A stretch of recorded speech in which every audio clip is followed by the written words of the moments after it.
Xin chào anh em. Mình mới nhận được bộ keycap Virtual World Cherry Profile, làm video để review cho anh em luôn. Cái cảm giác đầu tiên của mình khi mà lên phím trên bàn phím thì là cảm thấy như cái bàn phím nó đẳng cấp hơn hẳn, cảm thấy nó cao cấp hơn rất nhiều. Phải nói là cái bộ keycap Virtual World này rất đẹp. Nó mạnh mẽ và thiết kế rất mạnh mẽ, hiện đại, chắc là sẽ phù hợp với anh em game thủ.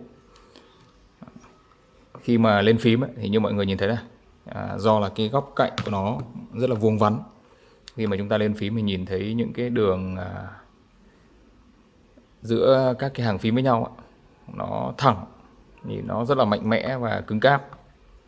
Đấy là cái cảm nhận đầu tiên khi mà lắp lên cái bàn phím, phải nói là rất đẹp. Cái bộ này thì nó phù hợp, chắc là cân được mọi layout luôn, từ 40, 60, 65, 67, 68 cho đến 84 hay là 96, 108 thì nó cân được hết luôn. Anh em thấy ở đây phím rất nhiều.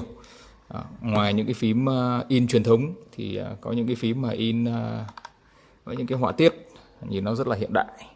Ví dụ như Enter này, Shift này, nhìn rất là hiện đại và đẹp mắt. Cái cách phối cũng rất đẹp.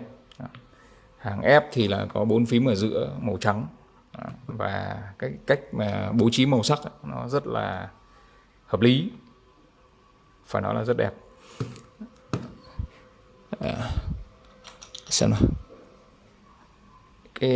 những cái phím những cái keycap thì phím thì nó rất là dày dặn, cảm giác khi mà cầm lên nó rất là cứng cáp và chắc chắn. Theo mình thấy là cái độ dày của nó phải tầm hơn 1 mm, và cái mức độ hoàn thiện của nó rất là cao, bởi vì là ngoài cái việc nó sần ở bên ngoài như này, bên trong cái nhựa bên trong nhà sản xuất họ làm nó cũng sần nữa, sần cả bên trong, chứ không phải là bên trong họ bỏ như một số những cái keycap mà ở cái tầm thấp khác. Bộ này thì hiện tại Lazada hay là Shopee họ đang bán khoảng tầm, mình thấy là các shop đang dao động giá từ 890.000 cho đến 990.000. Bản Cherry Profile thì sẽ mắc hơn một chút so với bản XDA. Mình thì mình thích cái cảm giác gõ Cherry nên là mình mua Cherry. Rất là dày, cực kỳ dày, chắc là nó sẽ phải gấp đôi mấy cái keycap stock nhựa ABS của những cái bàn phím ở phân khúc thấp. Và mình thấy là nó dày hơn so với cái phím stock của NG68 hoặc là NG80, nó dày hơn. Cái này dày hơn và cảm giác nó cứng cáp hơn rất nhiều. Ok, bây giờ mình sẽ thử sound test, anh em nghe cái âm thanh khi mà gõ phím. Ở đây mình sử dụng với lại Sweet Aco CS Matcha đã lúc. Mình sẽ thử cho anh em nghe. Đầu tiên là start đi. Cái start của nó rất là dày và đầm.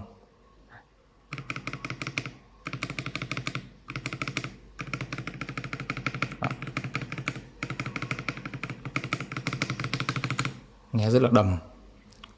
Một số phím khác. Cảm giác khi mà gõ nó không bị chông chênh, nó rất là vững chãi, chắc chắn. Mình nghĩ là cái bộ này chắc nếu mà xài với lại mấy cái switch stock đi theo bàn phím ví dụ như của RK hay là Utomu, những cái switch tầm thấp thì chắc là nó vẫn có thể là tạo ra cái cảm giác nó vững chắc được. Còn nếu mà anh em sử dụng với lại switch cao tiền hơn một chút thì là sẽ ngon luôn.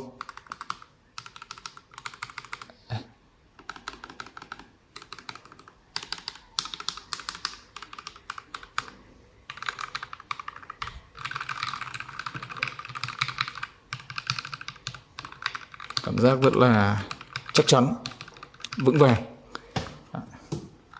Phải nói là cực kỳ chất lượng và rất là đẹp mắt. Cái mức độ hoàn thiện rất là cao, rất là sần. Cái bề mặt mức độ hoàn thiện rất là cao. Bộ keycap này thường được in bằng công nghệ die sub, tức là người ta dùng nhiệt để mà đưa cái mực in sâu vào trong cái nền nhựa.